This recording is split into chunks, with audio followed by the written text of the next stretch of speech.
The following program is rated PG. Parental guidance is advised, as the theme or content may not be suitable for all children. Viewer discretion is advised.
So welcome back, friends. We're at Hillside Winery and Hillside Winery and the Bistro? Yeah. Okay. Winery and Bistro. Winery and Bistro. Yeah. This is Executive Chef, see it's written right there, Evan Robertson. And he's going to be talking us through a few gorgeous dishes that come out of his kitchen. And they're paired with amazing wines here at the winery. We've got Renee back there behind the camera as usual. Hi, Renee. And yes, so we're off to the races. Awesome. Yeah, so how long have you been here? At Working Hillside? At Hillside. At Hillside, this is the 4th season. Oh, wow. Yeah. So you've had some time to get your sea legs. Yeah, definitely. Season 1 was interesting. We were only open for dinner service. Okay. And we were trying to split the masses of people coming in so our parking lot wasn't too full at the end of COVID. Oh. Yeah. So we had the wine shop open during the day and then the bistro open at night. Oh, okay. So that broke everything up. Yeah, so it was a nice pace to start my Okanagan legs. Yes. Yeah. Because then year 2 we opened for lunch and then it was just game on. Oh my goodness. Yeah. So are you open like lunch and dinner? Dinner right now. All right. And then the wine shop for tastings open during the day. That's beautiful. Yeah. So you've got a constant flow of guests through the property. Yeah. Oh, that's amazing. So you said 4 years here. So where were you before here?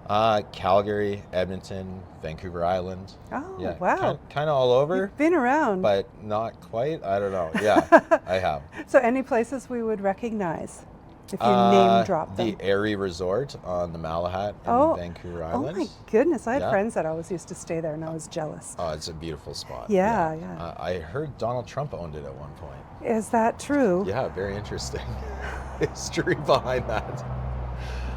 Ferris's Oyster Bar in downtown Victoria. Okay. And then in Calgary, I was at Market on 17th Avenue. Nice. And the Pig and Duke, which is fun, downtown. Okay. And in Edmonton, I was there. That's where I learned to cook, was Edmonton, the Hardware Grill for 7 or 8 years. Yeah. Okay, there seems to be a timeline problem because I went backwards for you is what happened. Okay, all right. And possibly aging backwards too, because I'm not sure if you've had enough years to accumulate all that experience. Oh, Did you start when you were 9 or so? No, I just moisturize. Oh, good. Excessively. Okay. I tell all my cooks, stretch and moisturize every morning. It's important. Stand very near anything with olive oil. Yes. Yeah. Little for the pasta, little for the face. It'd be good. Well, that's disgusting. But effective. Yeah, apparently, go for it. Yeah. Oh, wow. So does it, how does this, the culture here in the Okanagan compare to the other places where you've worked? It's completely different, as any place is, though. Vancouver Island was different from Calgary. It really Calgary is. was different from Edmonton. but it's chef's paradise out here. Oh, because of what you can get your hands on? The orchards. Yeah, We work very closely with a gardener, Carla from Plot Twist Farms, and she's literally across the street. You might be able to see her farm in the background from here. Goodness. So it's cool to have that connection that close. Yeah. I've always tried to build those connections with our producers, you know, farmers, ranchers, but to have them that close, we get cheese from across the road on that side. Okay. Our honey guy, Tim, is literally at the end of the parking lot behind the camera. It's a neighborly ordeal around here. To have a honey guy. We got a honey guy. Like that's, that really puts you in a place too. Yeah, he's amazing. Yeah. It's pretty cool out here. There's so many things, like we're beginning of July right now, and everything is coming out. Like, it's harvest time already. Everything's starting to happen. Cherries are about to come. My patty pan squash in my garden is popping off already. We've had lettuce for weeks. So it's so awesome to have that out here. It's amazing. And then you pair it with all the wines, because everybody's producing wine along this bench, and it's absolutely dynamite. When you're cooking, do you aim at the wine, or do you give that to your somm later to pair here backwards? Kathy, our winemaker, and I, we discuss things. Lisa, food and beverage manager on the property, she is also sommelier, so her and I discuss things. But I try and take the wine and then bring the food to it, because here at the winery we're about the wine. Right, yeah. And I just fall second, but try and make it awesome. Well, you got to know who your boss is. That's right. And when I'm it's fully a aware. wine, could be worse. Could be way worse. Yeah. I'm trying to think of terrible places you could work, but it's failing me now because everything is so beautiful here. It is, yeah. The weather's so nice right now too. I mean, this year we're, knock on wood, haven't had a smoky season yet. So we've had a rainy season. It's been great. So far. The gardens love it. The forests are loving it, which means the tourists can come. And the beaches are nice. The wineries are nice. It's fantastic. Do you want to address just really quickly that tourist fear that we had a hard winter, so our vines are suffering, and maybe there isn't anything to do or see or drink or eat in that's a lie. I'm hearing that a lot, actually, from Washington State and even the Lower Mainland in Vancouver. Friends in Calgary and Edmonton are calling me like, "Hey, are you guys open this year? I hear you have no wine." That is not the case. We still have lots of wine. All of our wine comes from last year or previous years. So this year was a tough winter. A lot of people are trying to mitigate through that right now. As you can see, the vines are growing. What the yields of our fruit are still foreseen, we don't know yet. But we're optimistic. There's tons to do out here still. Lots of wine flowing, and it will continue to flow for years to come. I just think it's gaslighting by the media, I would assume, more than anything. But the beaches are still beautiful. The festivals are still happening. The wineries are still pouring wine. The kitchens are still producing amazing food out here. Exactly. There's nothing so you're going to have your same experience when you come here. 100%. If not better, because everybody wants to do better now. Right. We've got to push against that weird negativity that isn't even a thing. So those that do come do get a personalized experience. And having such small wineries out here, like in other places, you're never going to meet the winemaker. No, here though, Kathy will walk through the bistro often. If you're in for a tasting, she might sing you a song. She loves to sing songs about her wines. Does she make songs about each wine? Oh yeah. There's specific songs too, specific wines. She doesn't just make wines. I guess she makes songs too. She's learning to play the cello currently, so I don't know if that's going to be introduced to her eclectic wine tasting, but maybe she'll be like Frequency Winery and just play music for the wine. Perhaps. Maybe that's why she's learning cello. I'm not sure. I would think that the deep vibration of cello might really it soothes me. Yeah, I know. We're all like totally completely mellow. So maybe it works on the tannins and breaks them down. It definitely in a could. Smooth way. But the small wineries, it's nice because we're all neighbors and we're all helping each other out here, and that's one of the big things I like about the Okanagan moving here, was just like supporting each other and the small community vibe that we have. And like I talked about, the cheese across the road, our vegetables across the street, our honey behind the parking lot over there. There's so many different community figures, and we're all just helping each other out. Yeah, and yeah. It's amazing to see. Yeah, it's a much more collegial relationship than you would think. Yes. It's not like a bunch of siblings that are all trying to murder each other. No, not at all. No, it's it's actually a very merry band of brothers. That's nice. That's nice. It's great. Yeah. So what's your kitchen like? That's a very great, vague question. Yeah, that is. I just want to see where you'll go with what it. What is the kitchen like? Because every kitchen is different. Yeah, no, I'm a huge fan of creating culture in the kitchen. Okay. So a lot of my chefs are career-minded. So we create everything in the kitchen from scratch, from our breads, our desserts, ketchup. We don't purchase anything pre-made. Nice. We bloom mustard seeds to make mustard. We do. Oh wow. Yeah, we go from scratch for everything.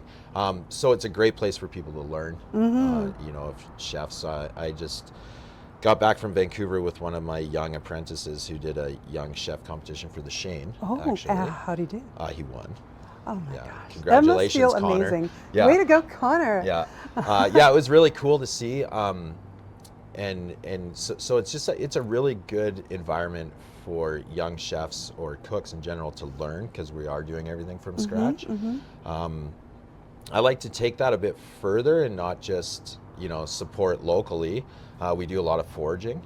So part of the culture in the kitchen is we love to go camping and hiking together. And while we're doing that, we're learning about what's local and what's around us, such as stinging nettle pesto, which you might see in a bit here. Oh my goodness. Yeah. So stinging nettles, lots of anything that we can find locally, we want to use. Okay. And I like to tell a story through the menu without having to tell people, but we can live sustainably with what's around us. So it's not just foraged food is so amazing. It is. It's like such high quality. It's high quality. It's quick to disappear though out here, especially living in I know there's a huge lake next to us, but we are at the top of the desert, so it does dry out very quickly after the spring. Out. Yes. But how about wildlife? Is there stuff you look for, but the deer beat you to it? This morning, my sunflowers in my own garden were eaten by, I'm assuming, deer yesterday. So, Renee, watch out. She was just showing me her sunflowers this morning. They're so amazing. I didn't know deers would eat that. Yeah, me neither. Deer. I'm not sure if it was a deer or a bear. Awesome. Thank you, Lisa. So our first dish, it's pork belly and scallops. It's one of our #1 selling items. I've been making it since I came here, so for 4 years. Okay. And when you sell as many as we do, you get tired of cooking it. So every year I'm like, should we take it off the menu? And every year I'm told I'll get thrown in the lake if I do. Which today wouldn't be too bad because it's beautiful out. However, so then we just try and revamp it every year and just kind of bring new life to it. Okay. So this year we're doing truffle honey underneath it. So we take honey from Tim next door and we're infusing truffle into it. Okay. We're using fresh potatoes from across the street. Pork belly is sourced from the Lower Mainland. Our scallops are diver scallops from the islands. And then with cabbage, we got conical cabbage right now that we're getting. It's very young, but we're turning that into what I like to call spiced cabbage. Okay. So that I don't confuse my dad, because if I put kimchi on my menu, my dad would not eat it. Oh. So I just call it spiced cabbage, but it's kimchi. We ferment it and put a bit of spice in there. That's great. Yeah, no, it's amazing. You get your sweet, your salty, your spicy. Oh yeah. Everything comes in one. And we have a new release this year that Kathy and I worked on called Chef's Whites. Okay. Yeah. So it was a collab between the two of us and our neighbor, actually Tightrope across the street. We don't have Chardonnay grapes on our property. Oh, okay.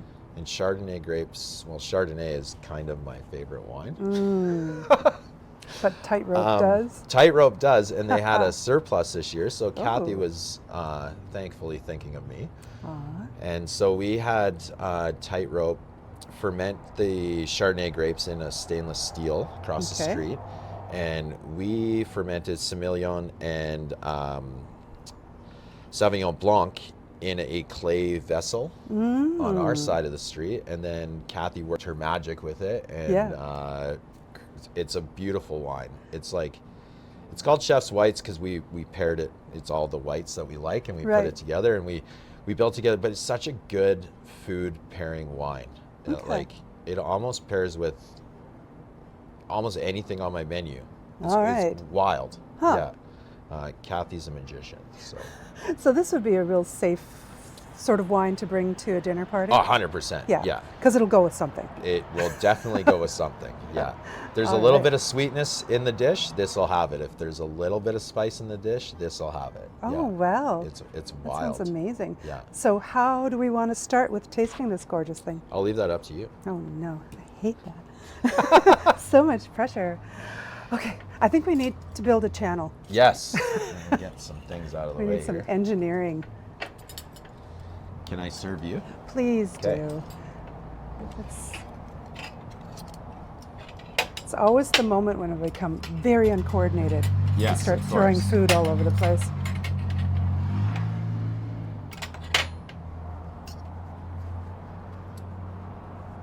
Oh, this pork belly is so nice. We braise it for almost 24 hours, nice and slow. Okay. It's rubbed first for 24 hours with our house rub, because of course we make everything from scratch. Of course. Sounds like you have somebody overnight. Yeah, just rubbing it down like Wagyu beef. Yeah. Beef with friends. Yeah. Wow. This is very beautiful. Did you forage? Nothing on this dish is foraged. No, I grow microgreens in my office. Of course you do. Yeah, which is good and annoying sometimes because it's nice to have the microgreens, but in between lunch and dinner service, I like to remove myself from the chaos of the kitchen and have a moment. Right. But I'm never able to fall asleep at my desk because I have all these grow lights just shining down. Oh, okay. Yeah, so. I thought the whispering was annoying you. No, it's totally. Because they talk such crap when you're not. I know, they're like, what's going on around here? It's like, yeah. You're not having that. Yeah, no, it's it's fun. We grow pea shoots, sunflower shoots, basil, 2 different types. I'm doing purple and green basil, like Genovese basil, sorrel, little micro watercress, all sorts of things. Whatever I need to match a dish, I'm going to try and grow it. Wow. Yeah. Wow. All right. Here we go. Stack up wonder. So you happy? Mm-hmm. Oh, yeah. They were a little concerned this morning. They're like, "You're not cooking, chef?" No. Okay, scallops, let's go. Oh, we put in that winner of contest cook, maybe. Connor? He's building something for us right now. Really? Yeah. Oh my goodness. Yeah. Oh, wow. Oh, it's so nice. With that hint of honey. You get the honey off the... Yeah. And your spiced cabbage. Right? So, we've been making kimchi for a while. And my sous chef, Eric Martin, he worked with me in Calgary. And when I moved out here, I was like, I need to build an entire kitchen culture from scratch, and I have nobody to help me with that. These are going to be some very long days. And Eric said he would love to come out and help, so that was amazing. Oh, wow. He's been with me for 7 years, but he took our kimchi recipe and he's perfected it. So this really is Eric's recipe. Yeah, it's dynamite. Wow. It's nice when you can, I don't know how to say that, like, give away power, because then you're not limited to your own ability to create, but you tap into other creatives. I think it's highly important as a chef, a mentor, a leader, to believe in your team and empower them to believe in themselves and create things. You're going to see in a bit here, we get to play around with pasta dish every day. It's a new daily pasta dish. Oh, really? And I leave it up to my pan fry cook, the pasta guy, to create something new every day. And it's like, it's cool to see their progression from the beginning of the year to the end of the season, right? Like where their mind's going and what new vegetables are coming in from across the street or what they found on a hike last week to like bring into the kitchen. And so it's really cool to see that. And I think that's the most important, you know what, that gives me the most satisfaction of being a chef, to be honest. Besides coming to the tables and talking to guests and like experiencing their experience with them, is watching my kitchen grow and then flourish. That's the best part, like honestly. I love that. Yeah. What do you think of that wine? So far I've only smelled it. Oh. Yeah. You gotta get in there. I do.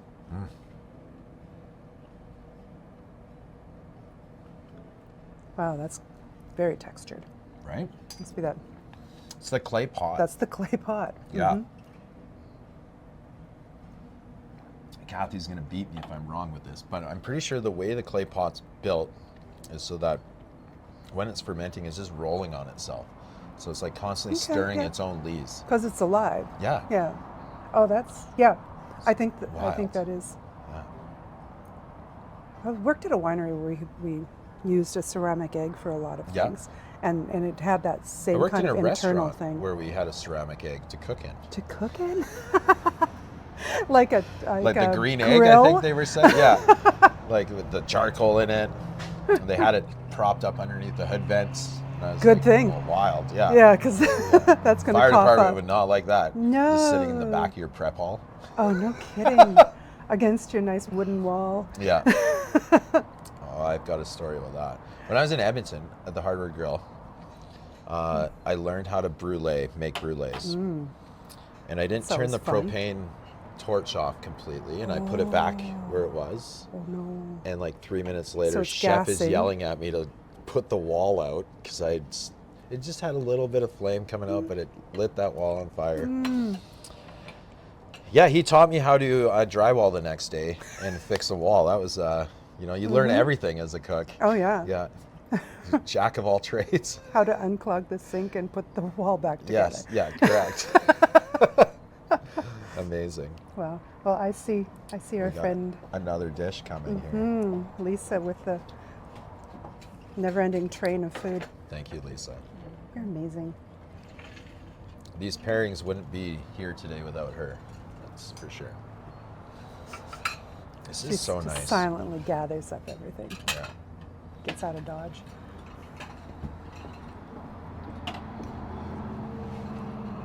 Beautiful day. Sure is. If we do this again, we should do it on a sailboat. Oh, yeah. Yeah. I don't know how my kitchen would like that. Or Lisa having to get a dinghy to bring us food. Here comes Lisa paddling over. We'll get you somebody to paddle the boat for you. That'd be amazing. Maybe you can snorkel over. Yes. No, that's just a funny word inherently, isn't it? Snorkel? So this is our Heritage Pinot Gris, right? Correct. Yes. Oh, yes. Beautiful. A little pretty and blushy.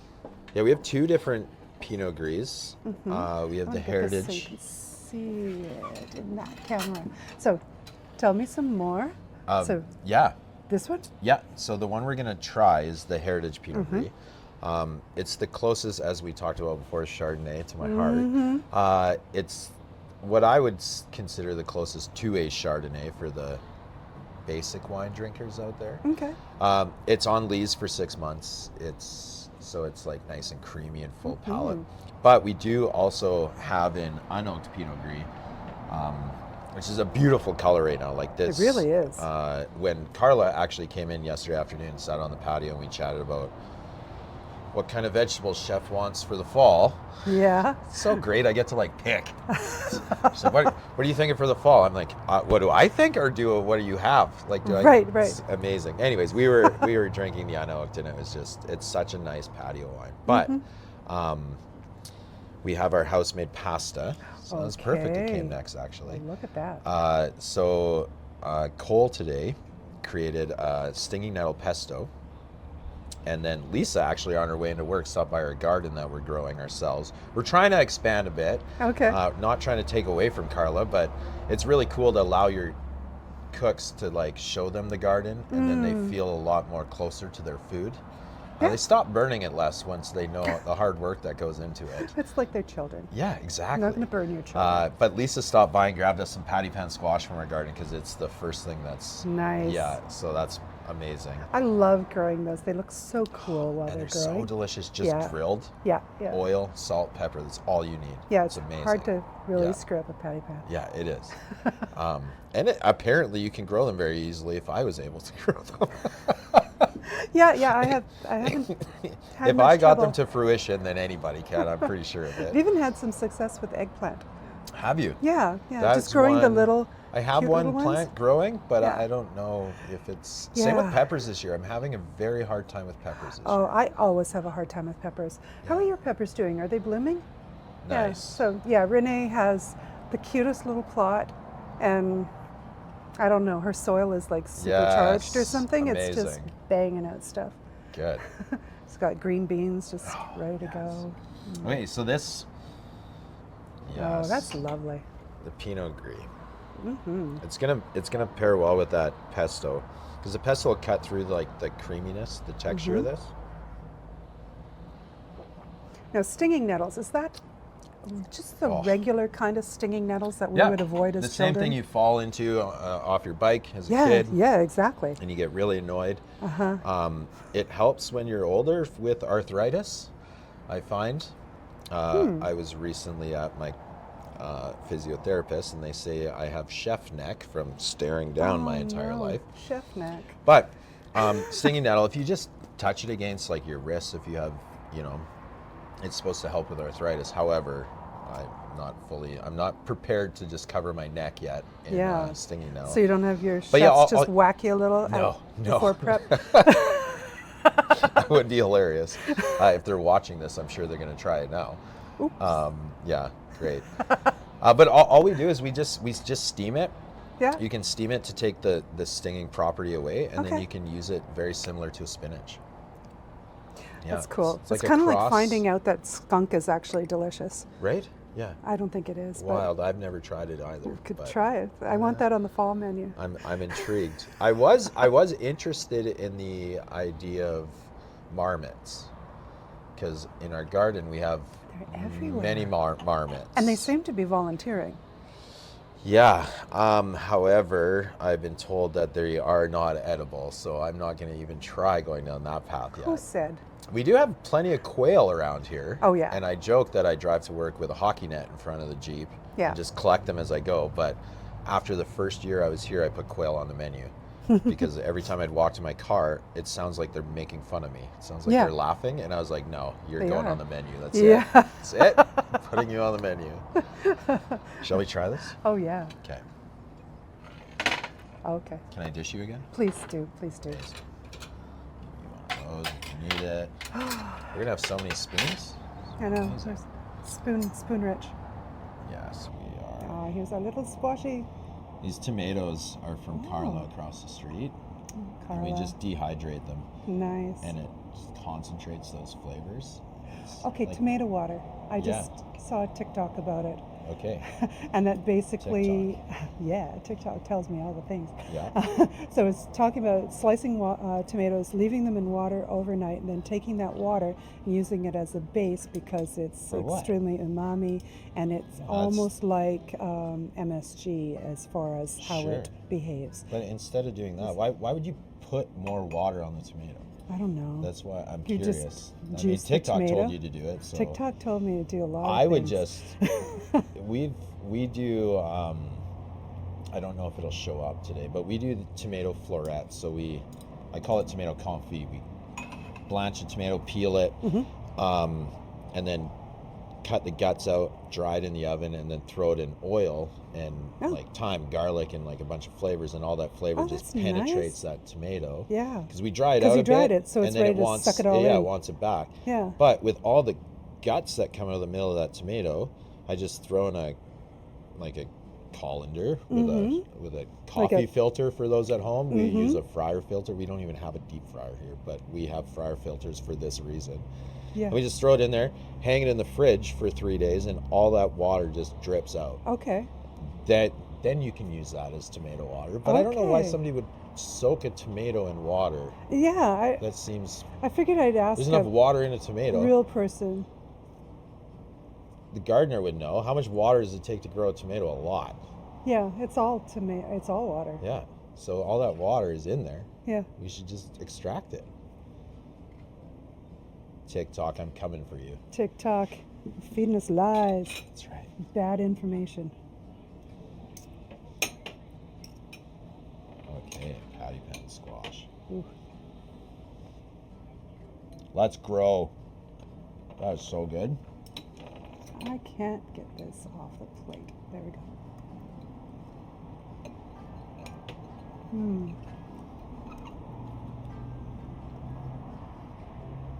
Okay.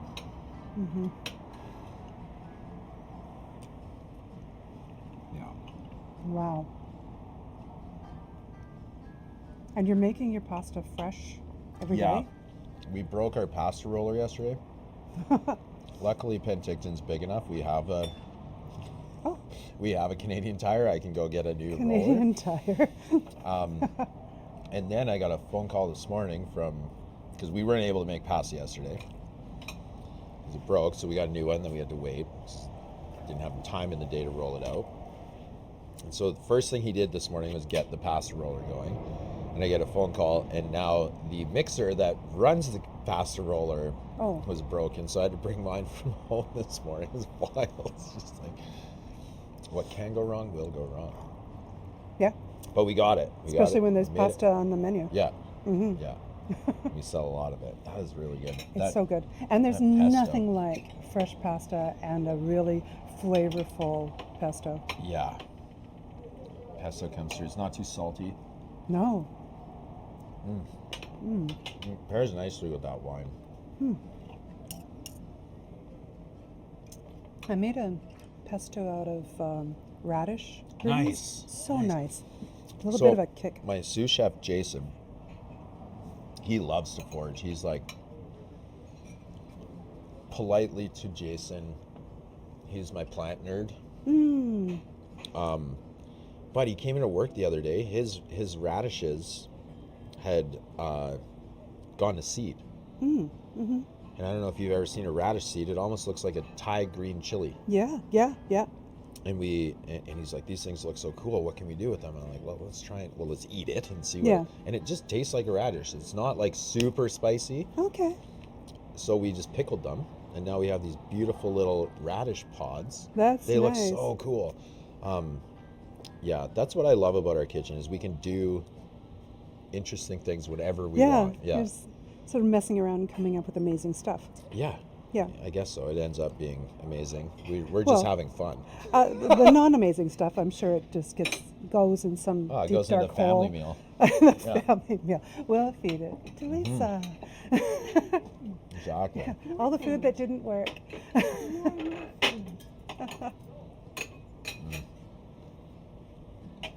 Thank you, Lisa. Beautiful.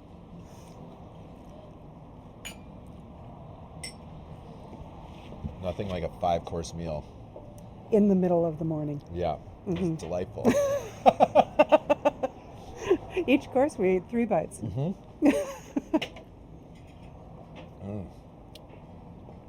Delicious. Oh my goodness.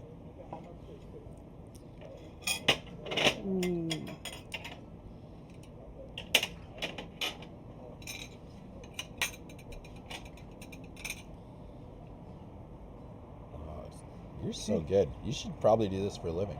I thought about it. I hate it when people tell you that. You probably just charge way too much, though, right? Lisa? Yeah. We can't afford Lisa. No, we couldn't. There we go. Her value is great, though. Yep. Okay. All right. This is complicated. What's happening? Okay, so food or wine first? What do you want to know about? I want to start with this because I'm obsessed with how it looks. It just so looks this amazing. is our carpaccio. But as we do here, nothing is just a regular anything. We take duck breast. We get our duck from the Lower Mainland as well, Fraser Valley, near Abbotsford, Agassiz. And we take the duck breast. We use the legs for confit. I don't think you'll see that today, but we do duck confit tacos. Oh my goodness. Okay, this dish is wild. I have to talk about it. Crazy fancy. We make coleslaw for it. Okay. But we don't use cabbage. I know we've talked about spiced cabbage. All right. I use kohlrabi.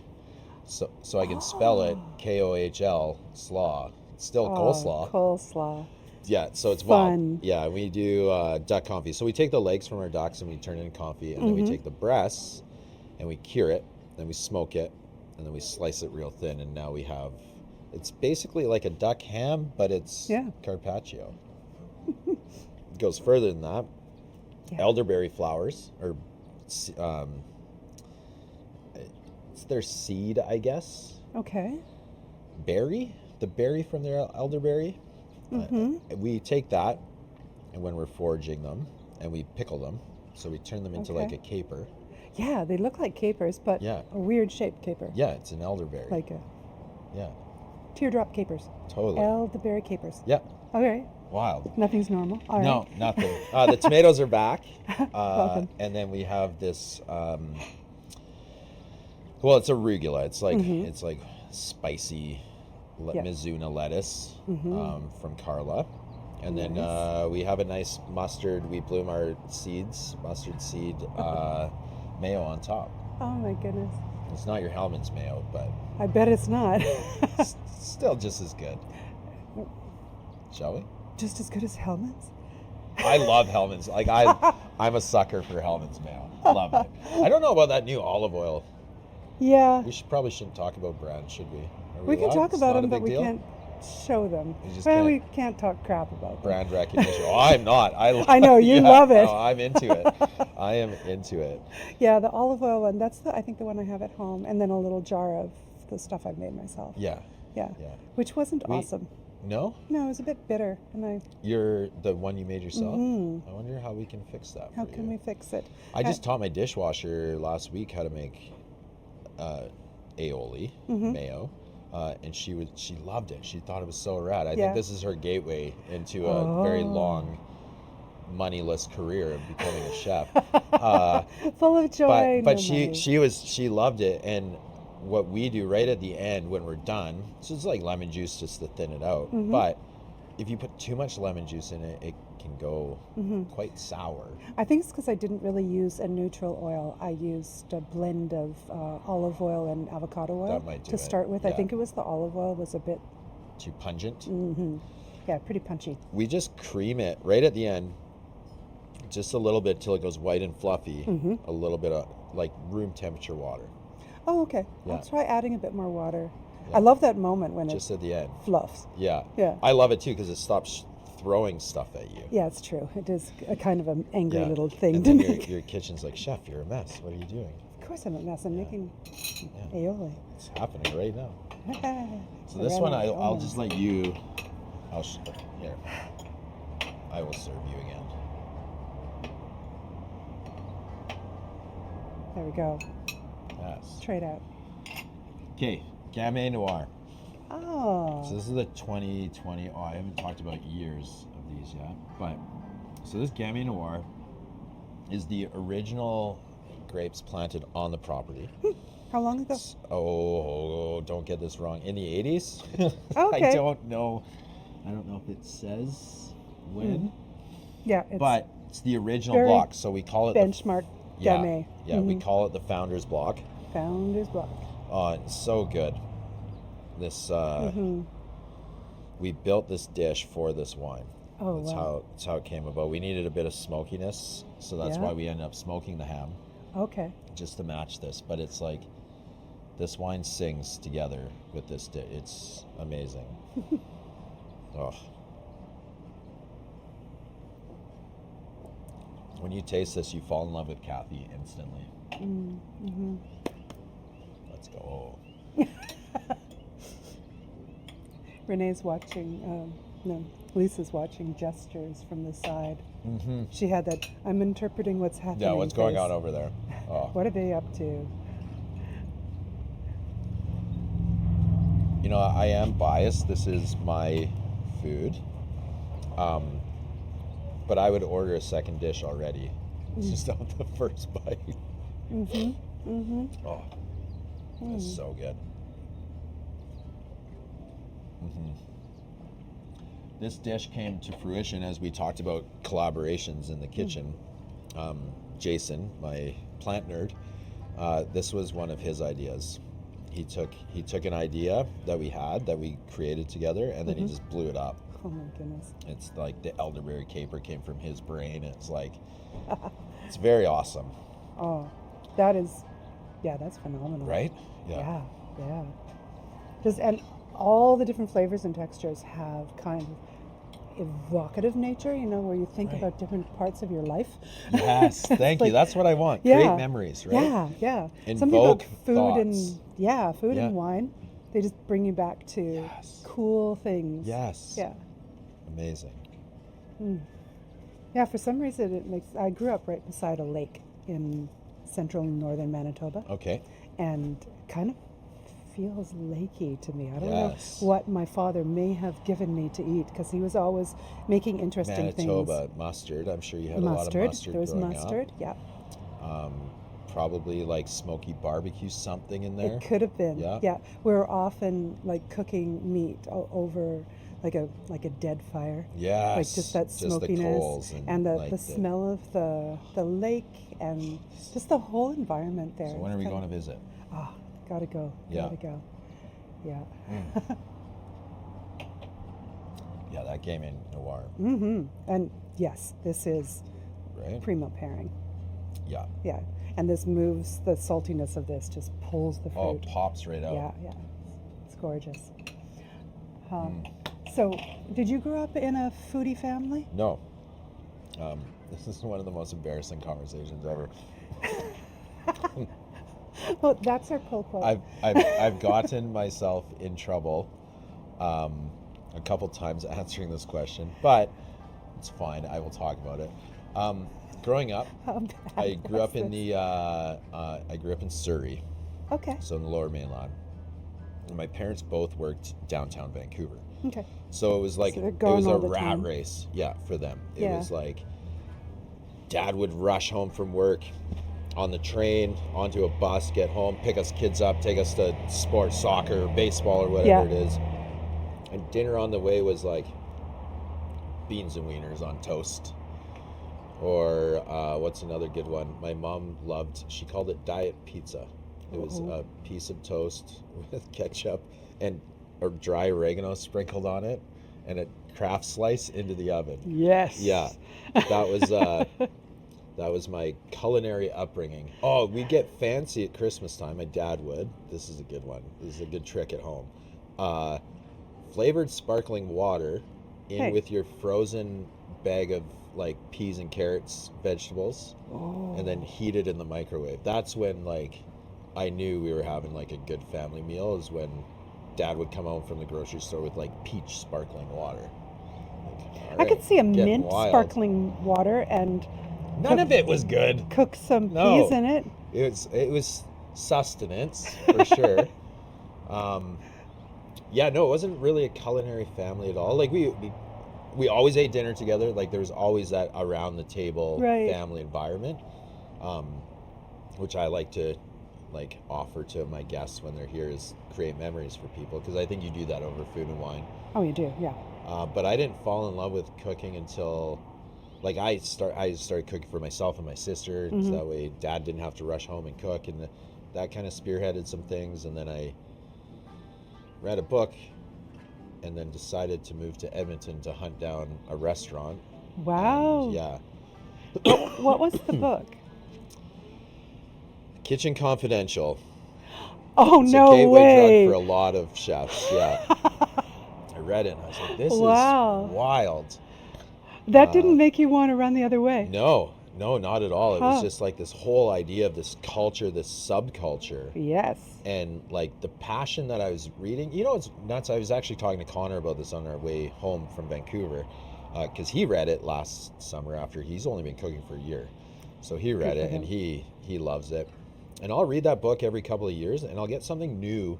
Like a different story in that book will resonate with me. Yeah, yeah. As my career progresses. It's like, oh, yeah, I get that. You now. Yeah, I get that. Yeah. I've seen that. Yeah. So it's kind of cool. Yeah, and from that, I wanted to really work at the Hardware Grill because it was like research showed me that was the best place to go. And I've always been a follow your heart kind of guy. So I went and I asked Larry for a job. Probably at least 3 times a week for the first 7 months until finally one day I got a phone call. My dishwasher didn't come to work. Can you? And I was like, yes, chef, let's go. So when you weren't stalking him, what were you up to? I was working at Canadian Tire or no, something? Yeah, I should have. Then I could pay for all these pasta rollers. I feel like you have an affinity. Yeah, it would have been great. No, I was working at another restaurant that has very good roots, but it's a chain of restaurants. Okay, so it's not Tubby Dog. No. Well, I did find myself at Tubby Dog randomly in Calgary. You have to. After a long shift, especially during Stampede. Stampede started today, I think. Oh, gosh. So I do not envy anybody cooking in Calgary this week. It's going to be hot, crazy, wild. Yeah. My eldest bartended through Stampede a couple times, and with her tip money from I was gonna say she those bought 2 a house. Seasons, so she bought a car. Yeah, but she paid cash. Yeah, for the whole thing, I'm sure. Yeah, of it. Yeah. It wasn't a good car.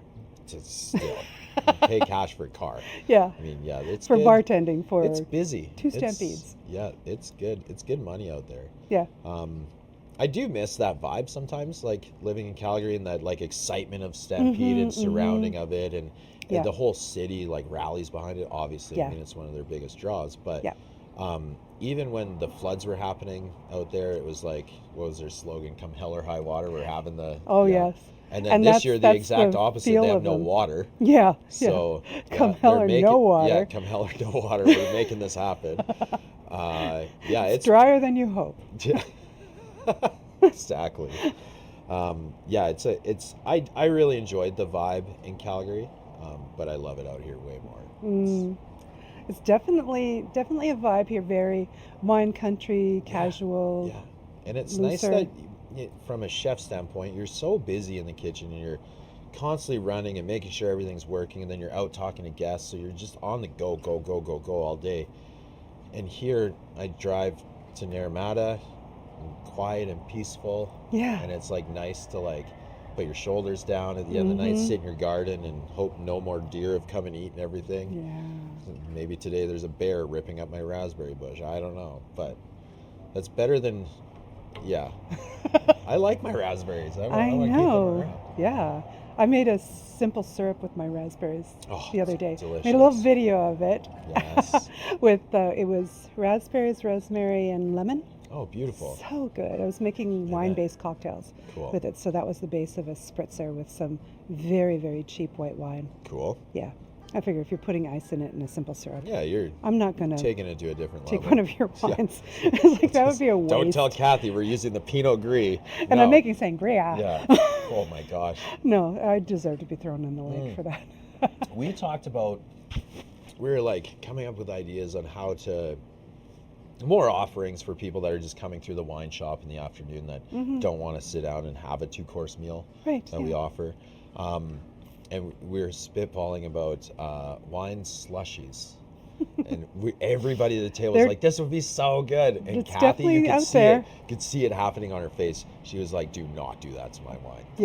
Please do not do that to my wine. I will die if you do that. And I don't blame her, because if somebody decided to just like puree up one of my dishes, I'd be like, I mean, if that's what you really want to do, it's yours now. So you do. But could you look? But I would have to. I'd want to.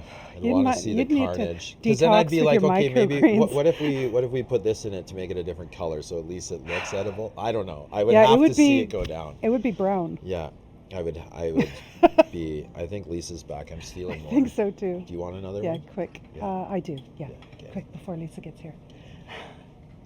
I'll go up there. up the back alley here. Oh, that is so nice. Come, little arugula. I think Lisa's going to want a lot of room here. I think so. We can clear some space for Lisa. Lisa, we can keep our plates for this one. Yeah, we're good. Sure. We're not too messy. Do we need to hang on to any spoons or anything? I'll take it. Okay. I've got new stuff. New stuff. New stuff. New stuff every day. Just like the Hooray. pastas. Yeah.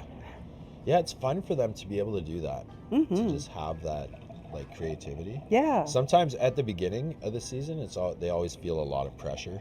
They're like, every day I got to create a new, and then you see it slowly turn into something they're like excited about. Right. And they're talking to you every day, like, what if we did this or this flavor?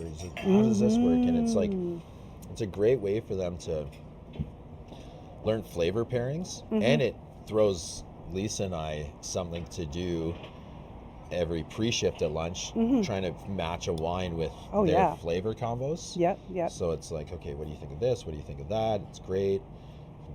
Go a route, and then we let the wine shop know, and then the wine shop's telling their guests that are coming through, like, hey, if you like this wine, you should try this pasta. Oh my goodness. Just a small meal. Yeah, this one's the smallest course. course. Push it right in there. Huh. I don't know if Renee can see this well enough. Can you? She's like, Yeah. This is She can't see us anymore. entirely unexpected. Yeah, that's what people say when they show up and it's on the menu. Well, yeah. So You are going to need these. Kathy makes, our flagship wine is the Mosaic. Okay. So it's kind of, I'm going to speak to it from my standpoint. This is the greatest wine she makes. I mean, I have other favorite children, but, and it's the foundation of what we do here at Hillside. I think it all ties together. The Mosaic is like 5 different wines, grapes, blended together, fermented separately, held for years in barrel or months in barrel, and then mixed to Kathy's specifications at the end. And it's just this like kaleidoscope of all of these pieces coming together to create this, which is actually amazing. So this is our 17 right now. Oh.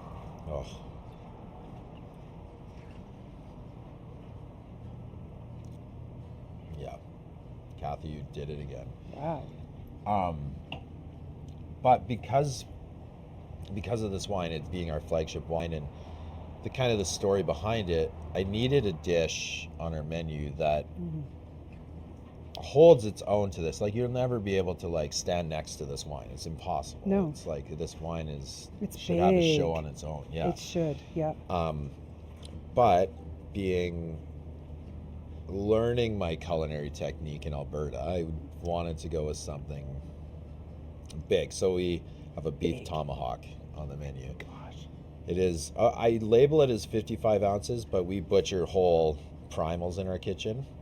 So it's anywhere from 55 is the lowest up to 70 ounces sometimes, depending on the cow, because we're all different shapes and sizes, and so anything's possible. But so we put this on the menu, and what this offers the kitchen and is just a good story. So right now we're using all these vegetables from Carla across the street.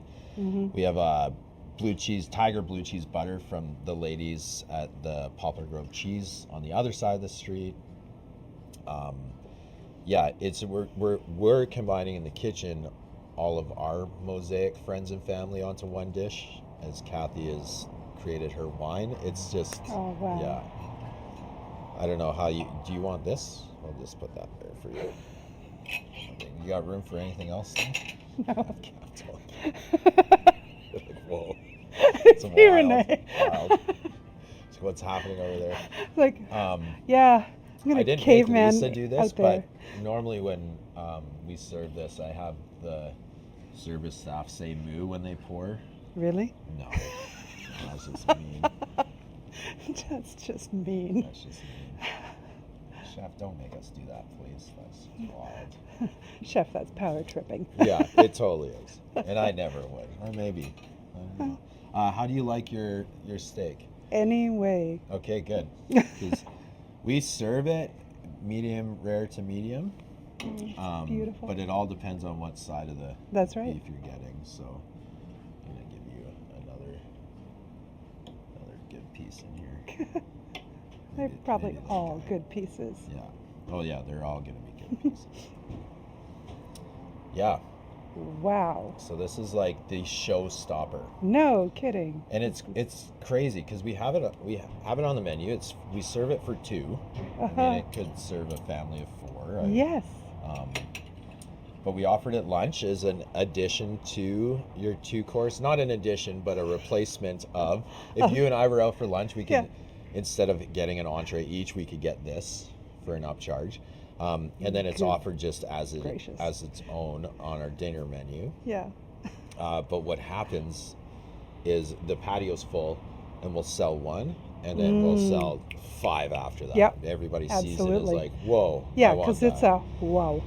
And normally, if you purchase one of these or you decide to go this route with your culinary journey here, I will come out and chat and like explain everything on the dish. And, okay. It's fun. It's a good way to get me out of the kitchen. So every time one gets ordered, I'm like, see you guys later. I'm out.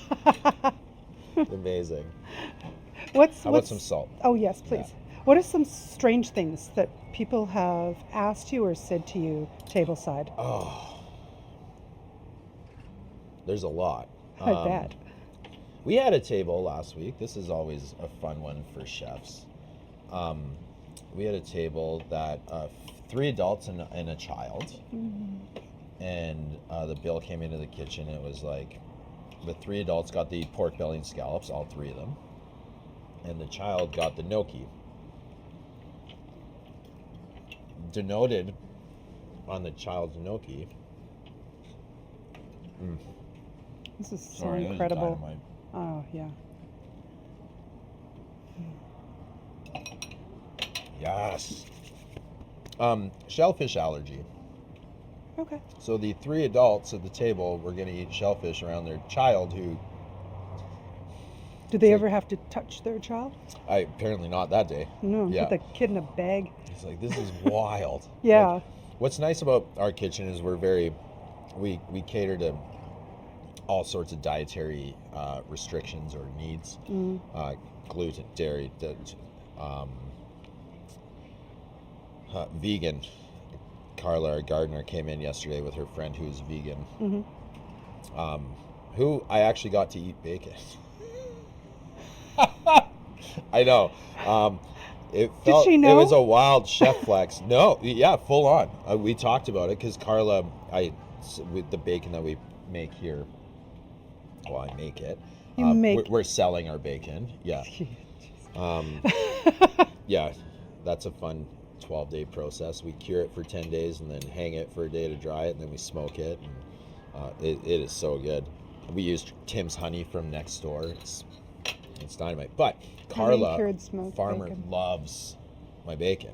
So we were talking about it at the table, and her friend, her dining guest, was like, I kind of want to try that now. And I was like, oh, wow. Amazing.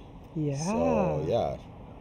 Wild. But yeah, we do cater to all sorts of dietary restrictions or requests.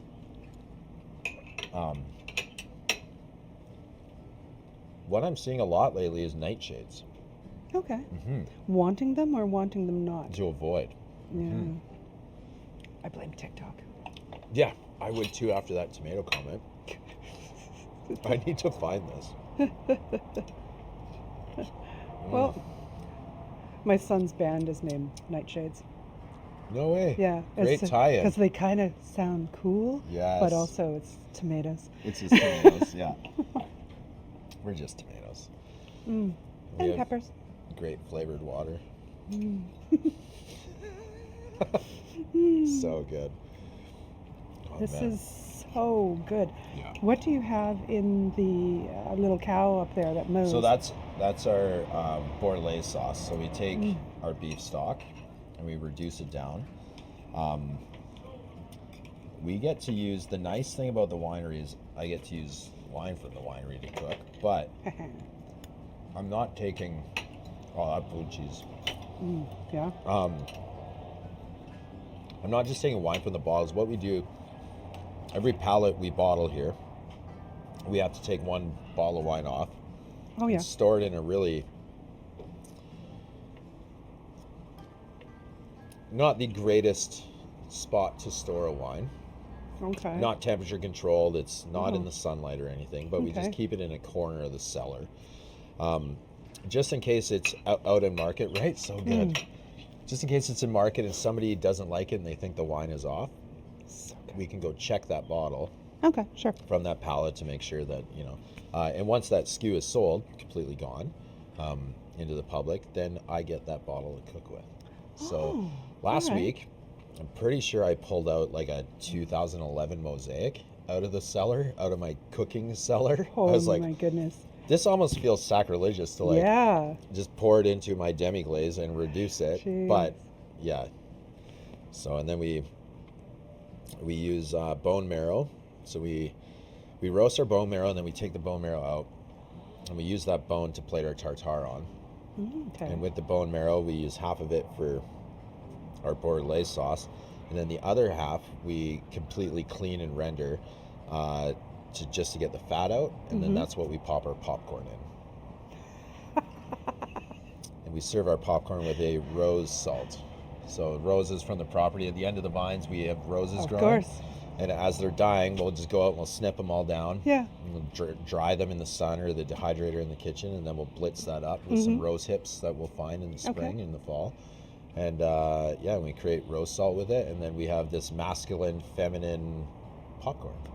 That's amazing. I would never put on the menu until Lisa had requested when I started. She's like, "What do you think of popcorn on the menu?" I was like, "No, I did that when I worked at the pub. Yeah, I don't need to. Everybody has truffle popcorn, right?" Yeah.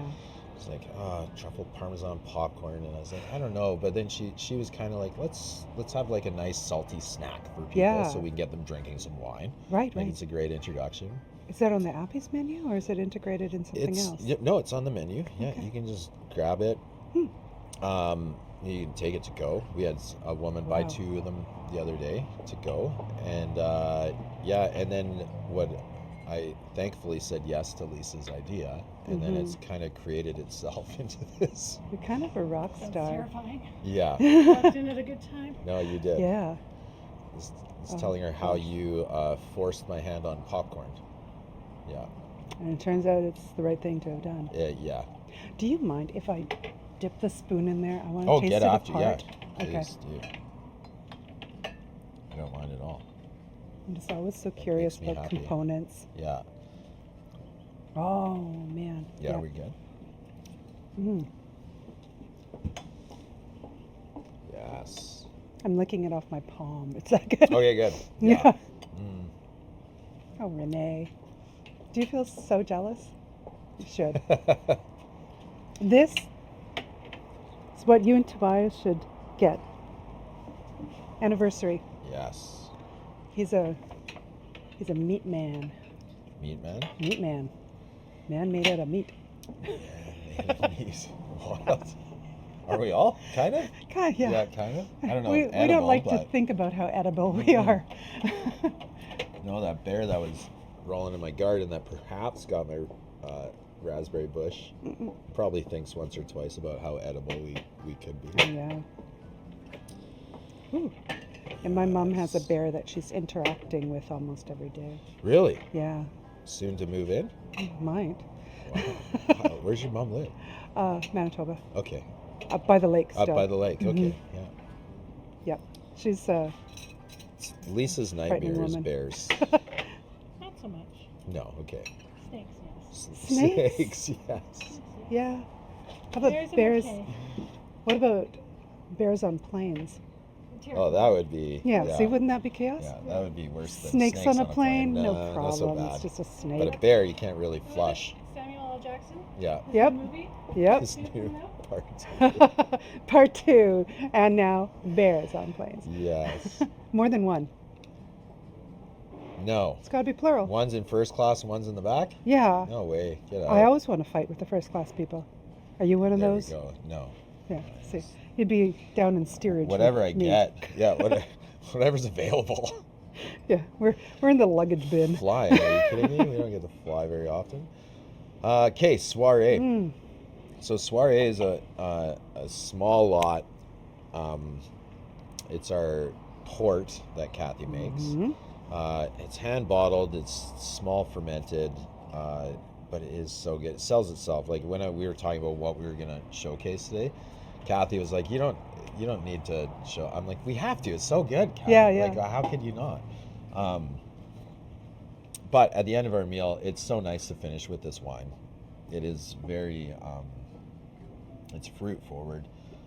What's the percent? 18%. But you don't feel it. It's not hot. It can get you in trouble sometimes. 18%. Yeah. Yeah. Wow, that smells exactly right. Okay. Again, Kathy. So good. But at the end of your lunch here, we do a 2-course lunch, but it's technically 3 because from the kitchen, we like to thank our guests and we send them a little dessert snack with their bill. We call it a maigre or a petit four, which is small oven in French. So we just make these little mini desserts. They're always changing, so it's kind of whatever we want to make. We do always have macaroons. It's just what's inside of it. Okay. Right now it's a milk chocolate pastry cream. And then we have a stewed strawberry jam inside of our tart with a meringue drop cookie. And it's a lemon meringue drop cookie. And then Connor's been playing around with all of these tuile ideas and tuile molds. So right now he's got a sweet beet tuile, and then I'm pretty sure that this is a lemon preserve tuile that we were playing around with. And then what we do with all of when we don't have enough macaroons to like serve the 7,500,000 people we're gonna do today, we'll dust them up and we'll use it to like, just make the board look nice. Yeah, absolutely. No waste. We don't like to waste. But what we do, if we do waste in the kitchen, I bring it home and I feed it to my chickens so that we can get eggs. Don't throw that out. The chickens want it. Although the chickens do not like citrus, I found out. No citrus. But however, love kohlrabi. Like they go wild when I throw them in there. See, that's a childhood food, like straight out of the garden. Yeah. Where you like just chop it. And then that end where it's getting the green out, right in there, that sweet delicateness. Oh, it's so beautiful. Kohlrabi, Dynamite. big fan. Yes, it's so good. Except Not I a don't lot like of people know about it. It's such an interesting vegetable, and you can carry it around like a popsicle and just chomp on it all day. And it looks alien-like. Like it's got this weird sort of like stringy hairness to it. But, I mean, it's not stringy hair, but it's got these weird things to it. Yeah. When I first saw it, I was like, what am I going to do with that? Yeah. And Carla's like, I'm growing so much of it. You got to help me get rid of this. And I'm like, okay. That's when I discovered coleslaw. I'm going to try that. You should. We just grate it up, throw some carrots in it. Yeah. Pick your favorite coleslaw dressing and throw it on. Yeah. Huh. Very nice. That is delightful. Have you tried roasting it? Oh, yeah. How does that go? Is it kind of like a radish? It's more like a turnip. Like it's not the flavor. It's kind of sweet. But it's got that, it's got that sweetness to it, and the texture of it is very similar to a turnip. The flavor, it's more like an apple meets a turnip. Yeah, it's wild because it's sweeter. It doesn't have that. It's not as bitter as a turnip is. Stabby. Yeah. Punch. Yeah. Kind of a peppery that you get with a turnip. Stabby business. Yeah. Really great with pepper and like a turnip mash or something. Yeah. Like I love that. I like to throw a bit of maple syrup in my turnip mash. Oh, that would pull down that stabbiness, wouldn't it? It brings it right back. Calm. And then like caramelized or crispy shallots in your turnip puree. Yeah. That just finishes it for me. I'm like, yes. But we've done all sorts of things with kohlrabi. We've brined it and then smoked it and then grilled it as a vegan dish. Right. We've temperatured it. We've tried everything with it. Wow. We should come up with a book, like 35 ways to cook kohlrabi. Yeah. I've got the editor for you. Sweet. Good. We'll talk after. Yeah, he's he's really down for editing a Amazing. cookbook. Cool. Well, I'm really down for making one. Yeah, so. yeah. Weird vegetables and how to make them cool. Yes. Yeah. Yes. All right. This is so pretty. Isn't this the best environment to make anything with a meringue? Because it's dry?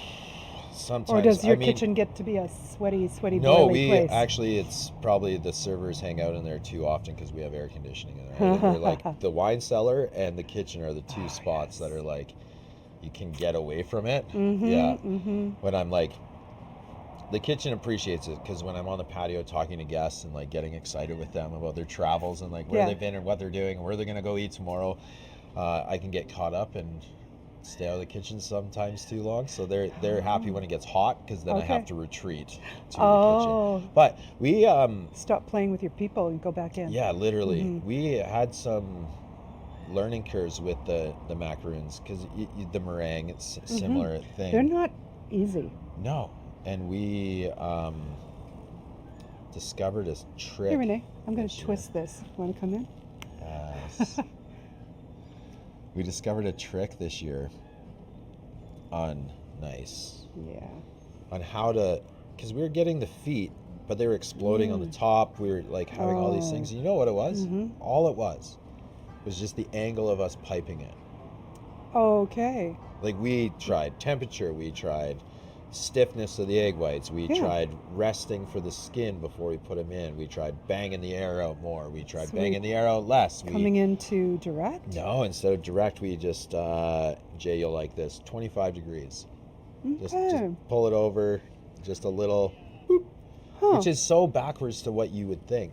But that's what works for us here. Like that's the only thing that Very works nice. Here. Yeah. Ooh.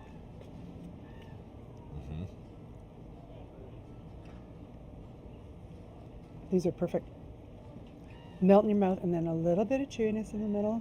Crispy, chewy, gorgeous. That's cheeky. They put spruce tips in the milk chocolate pastry cream. No way. No, that's what that like floral flavor is in that. Okay. Oh, those boys and girls, but. Wow. I'm curious if they did that to see if I notice when I go back in if I say something to them. You know what we did, Chef? I do know. Yeah. Unicorn dust is what Jay likes to call the powdered macaroon. And it's a good name. Yeah. It's cute. Very nice. Mint growing on the patio. That Lisa likes to put mint everywhere. Oh, mint is nice. Because it just keeps growing. Very Doesn't friendly stop. kind of food. Yeah. And you can't kill it.